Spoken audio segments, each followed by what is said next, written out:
We made our way to Overland Expo West in Flagstaff, Arizona, and these are the coolest things we saw while we were there.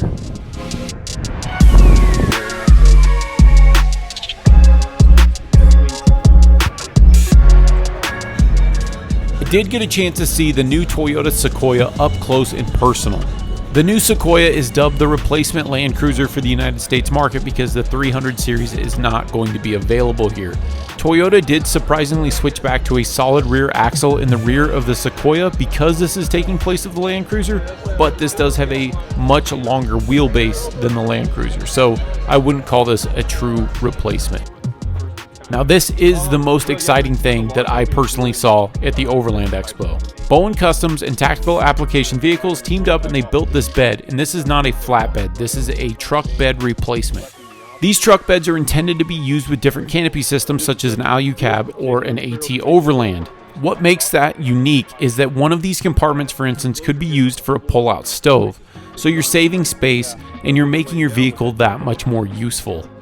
So these are basically a hybrid between your truck bed and a flatbed. These are built to the same height and the same length as your factory truck bed is, so any of your toppers can be used with it. But if you're going to buy it for an Alucab canopy camper, you need to specify because the rear will be cut out to fit that. The possibilities of customizing your camper for a mid-sized truck are endless with this setup. And next up is one of the coolest manufacturers of overland gear, and that of course is Alucab. Alukab is releasing yet another update to the Gen 3. It's called the Gen 3 Type R. You can see a full video up on that I've already released. We also got a chance to meet Jeremy, the company owner who flew in all the way from South Africa.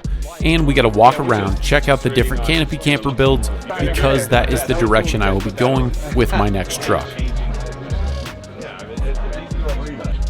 On the thread of the canopy camper, Expedition Essentials is another company that's building aftermarket parts for the canopy camper, and as you can see here, this is very different from the Goose Gear stuff, and it is all made out of aluminum, very well thought out gear. They also make interior accessories for mounting GoPros, for mounting tablets, and things like that. They build very high quality gear that is really well thought out, and I highly recommend checking some of this stuff out. Next up is Power Brake. Now this company is from South Africa originally.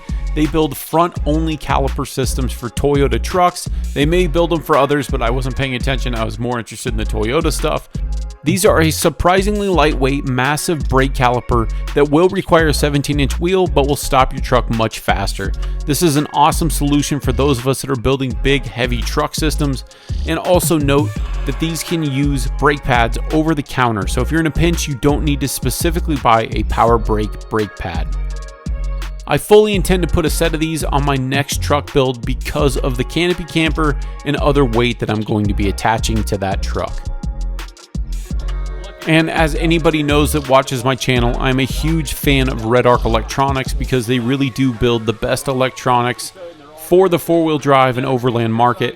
REDARC has released their inverters to the US market for our specifications.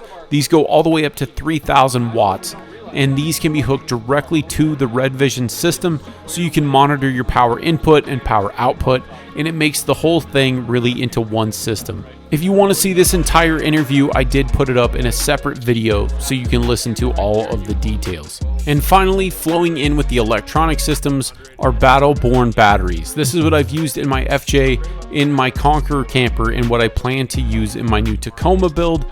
Their batteries have a very high quality battery management system, or BMS. Their batteries come in varying sizes all the way from 50 amp hours to up to 270, which I believe is the top end, and several of their sizes have a heated option. Now what this does is when the battery gets down below a certain temperature, it uses a very small amount of its power to heat the battery. So take note of Battle-Born batteries, because even though there are other brands that are much cheaper, you're not getting as much of a battery management system, which is super important. I've had nothing but good results with these batteries. They charge incredibly fast and are perfect for an overland build.